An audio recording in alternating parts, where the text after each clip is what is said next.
ও মা, কি রে তোদের এখনো হয়নি? এই তো হয়ে গেছে। আর তুই সারাক্ষণ বুঝি ওকে নিয়ে বসে থাকবি? নিজে একটু সাজগোজ করবি না? তাড়াতাড়ি সাজগোজ করে নে। আর শোন, আমি মন্দিরে যাচ্ছি, ওকে সাজিয়ে নিয়ে তাড়াতাড়ি বিয়ের জায়গায় চলে আয়, দেরি করিস না, লগ্ন বয়ে যাবে যে। তাড়াতাড়ি কর, তাড়াতাড়ি কর। বাবা, বেশ সুন্দর সেজেছো তো। বর্ষার বিয়ের সাথে সাথে নিজের বিয়েটাও পাকা করে ফেলতে চাইছো নাকি? তুমি যে এতদিন এখানে আছো সেটা তোমার দাদা জানে? হ্যাঁ, দাদা অনুমতি না দিলে আমি আসতে পারতাম না। ও, প্ল্যানটা তাহলে তোমার দাদা। প্ল্যান? কিসের প্ল্যান? নেকা, কিচ্ছু বোঝো না না? টেনে এক থাপ্পড় মারলে না সমস্ত বুঝে যাবে তুমি। তোমাদের মতো চাষাভুষা করের মেয়েরা রূপ দেখিয়ে, যৌবন দেখিয়ে বড় লোকের ছেলেদের যেভাবে মাথা ঘুরিয়ে দেয়, সেই প্ল্যান। রাহুলের সঙ্গে তোমাকে ভিড়িয়ে দিয়ে প্ল্যানটা তো ভালোই ছকেছিলেন তোমার দাদা, ধরা পড়ে গেলেন। আঙ্কেল, দাদা পূজাকে ভালোবাসে, এটা মাও জানে। তুই চুপ কর। এইসব মেয়ের ভালোবাসার মানেটা আমি ভালো করে জানি। এরা ভালোবাসে শুধু টাকাকে। শোনো, এই বর্ষার বন্ধু হিসেবে তোমাকে বাড়িতে অ্যালাউ করেছিলাম, তুমি সে সম্মানটুকু রাখুনি। চুপচাপ এই বাড়ি থেকে বের হয়ে যাও, বের হয়ে যাও। যা, আবার নতুন করে বড় লোকের ছেলে খুঁজে দাও।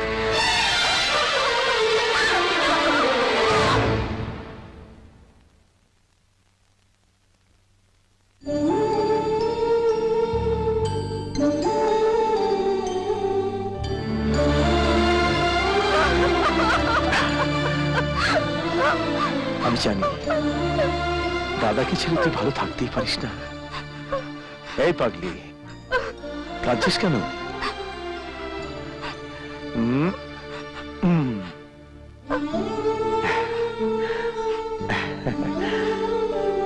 এই যে আমার মিষ্টি বোনটি, বলেছিলাম না বিয়ের দিন ঠিক চলে আসবো, এসে গেছি। এটা এটা এটা তোমার জন্য। হ্যাঁ, পড়ো কিন্তু।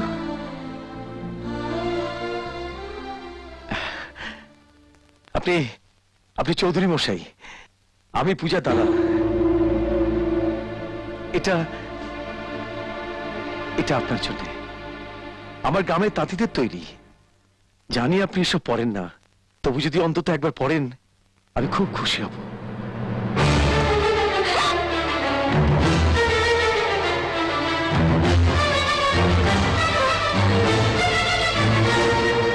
এটা আমাদের ঘর মোছার কাজে লাগবে।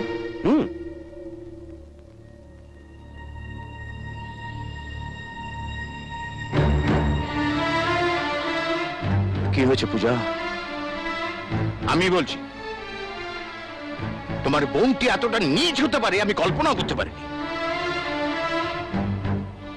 কি করেছে আমার বোন? শীত কাটতে গিয়ে ধরা পড়ে গেছে।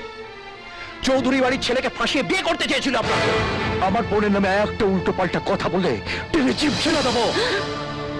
তার আগে বোনকে গলায় দড়ি দিয়ে ঝুলে পড়তে বলুন। এভাবে বড় লোকের ছেলের পেছনে না ভিড়িয়ে বোনকে দিয়ে তো বাড়িতে ব্যবসা করালে পারত।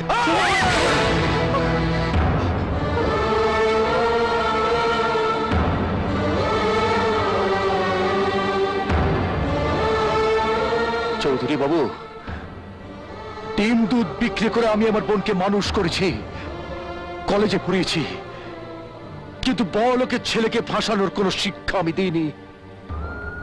ওটা আপনাদের চোরে তোলা থাক।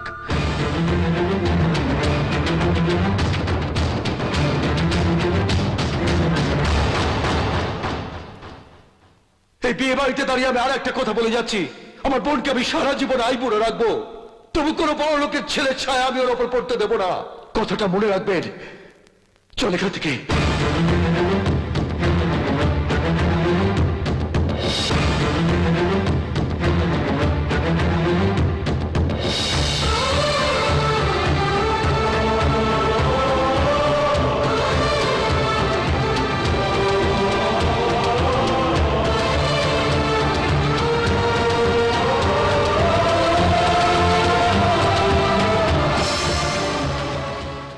হ্যাঁ বলুন। সোমনাথ বাবু। কে? আমি। আরে আমিটা কে? আরে আমি ও বলছি পৌঁছেই একটা ফোন করে দেবেন কিন্তু মানে এখন থেকে তো আত্মীয়ই হয়ে গেলেন একরকম কি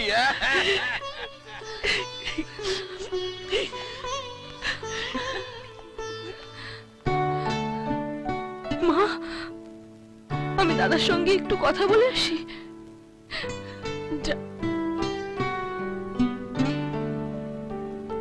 দাদা,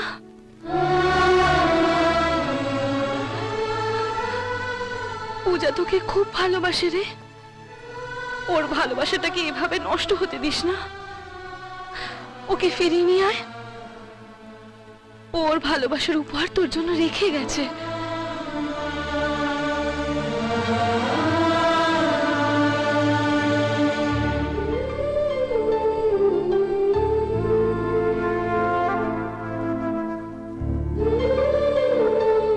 কিরে, এখানে একা একা বসে কি করছিস?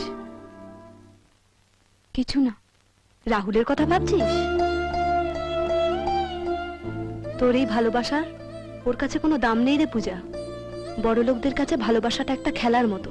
রাহুল একদম আলাদা গৌরীদি।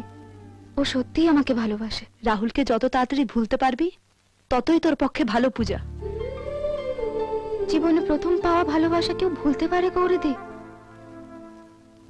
রাহুলকে আমি কোনোদিন ভুলতে পারবো না। ও সব সময় আমার কাছে থাকবে।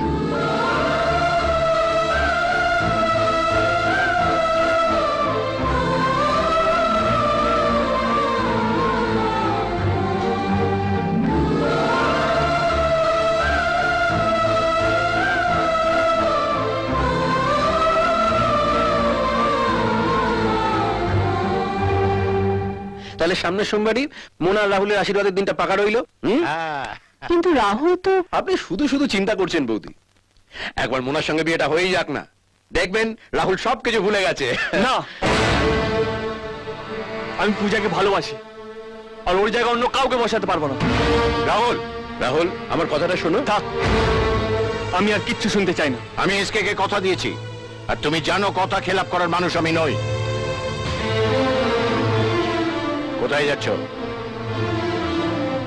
আমি এই বাড়ি ছেড়ে চলে যাচ্ছি।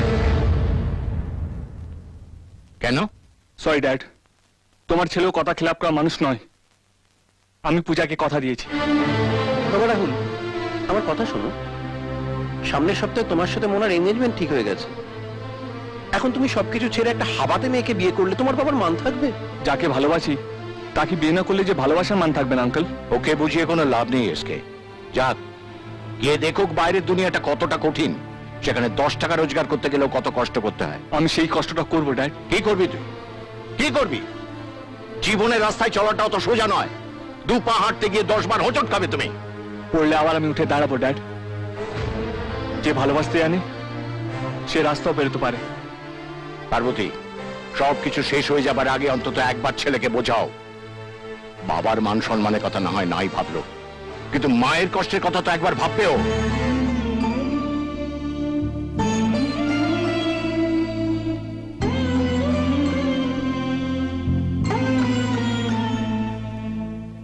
আয়, আয় আমার সঙ্গে।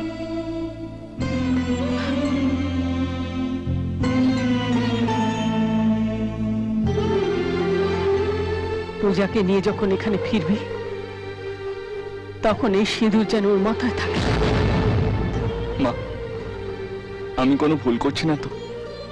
তুমি আমার পাশে থাকবে তো মা? তোদের বরণ করার জন্য আমি দরজার পাশে দাঁড়িয়ে থাকবো বাবা।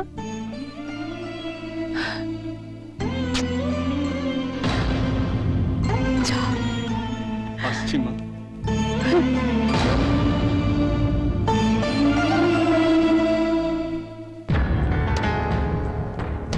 রাহুল, আমি তোমাকে আটকাবো না। শুধু একটা কথা জিজ্ঞেস করব, পূজা কি তোমাকে সত্যি ভালোবাসে?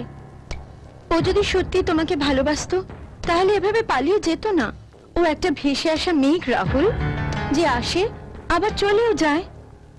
আমার দিকে দেখো, তুমি ওকে যতটা ভালোবাসো ততটাই আমি তোমাকে ভালোবাসি। I love you Rahul. তাই? হ্যাঁ, আমি তোমাকে ছাড়া বাঁচবো না। তাহলে চলো আমার সঙ্গে। আজকের পর তোমাকে আমার সঙ্গে রাস্তায় রাত কাটাতে হবে হয়তো না খেয়েও থাকতে হবে। পারবে তো? যে ভালোবাসে সে কখনো ভালোবাসা মানুষের হাত ছাড়ে না।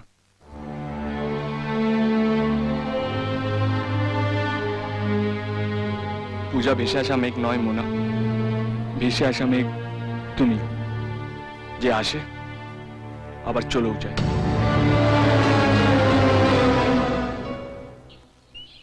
নমো মধুবাতা রীতয়তি মধুস্খরন্তু সিন্ধুব মাধীর্ণ সন্তোষধি মধুনক্ত ঊতশোষ মধুমত পার্থিবং পূজা? রাহুল কেমন দেখতে রে? তুমি একটু থামবে? খুব সুন্দর, তাই না? হ্যাঁ, গোফ নেই না, চুলটা খড়ের গাদার মতো। হ্যাঁ, বেশ লম্বা আর শক্ত সামর্থ্য, তাই না?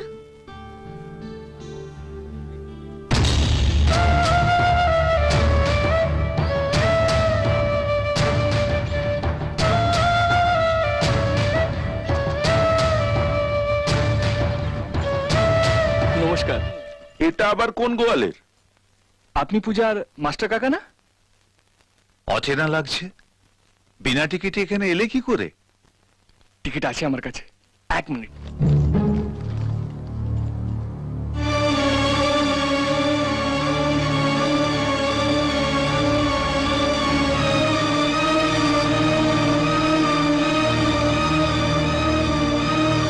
এটা নিন। এই বুজ্জিটা দক্ষিণ দিকে গিয়ে গরুকে দান করুন। পুজো থালা সাবধানে। দাঁড়ালি কেন? যা এটা দিয়ে আয়, যা।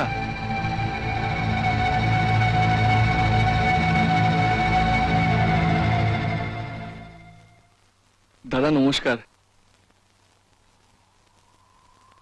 আপনি আমার দিকে ওরম করে তাকাবেন না, এমনিতেই আমার খুব টেনশন হচ্ছে, আর তার উপর আপনার তাকানোতেই আমার হাত পা ঠান্ডা হয়ে গেছে। যাক, যা বলা তাড়াতাড়ি বলে নি। হ্যাঁ, কথাটা হলো আমি পূজাকে ভালোবাসি, আর পূজা আমাকে ভালোবাসে। আমার নাম রাহুল। আসলে সেদিন দাদা দাদা আমার কথাটা শুনুন দাদা, পূজার কোনো দোষ নেই দাদা, পূজা খুবই ভালো মেয়ে।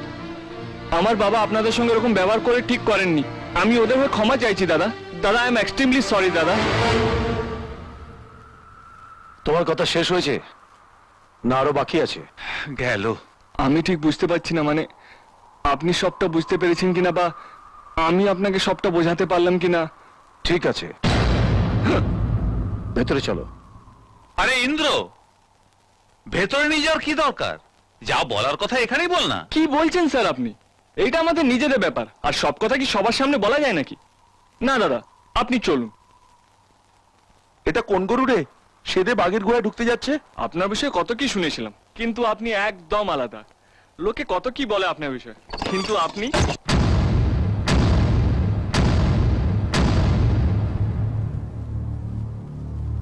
সব গুম হয়ে গেল কেন? বাজ পড়ার আগে আকাশ এরকম গুম হয়ে যায়। এই বাজ পড়লো। শোনো, হ্যাঁ দাদা, এটাকে তুলে গ্রামের বাইরে ফেলে দিয়ে হয়। আচ্ছা দাদা।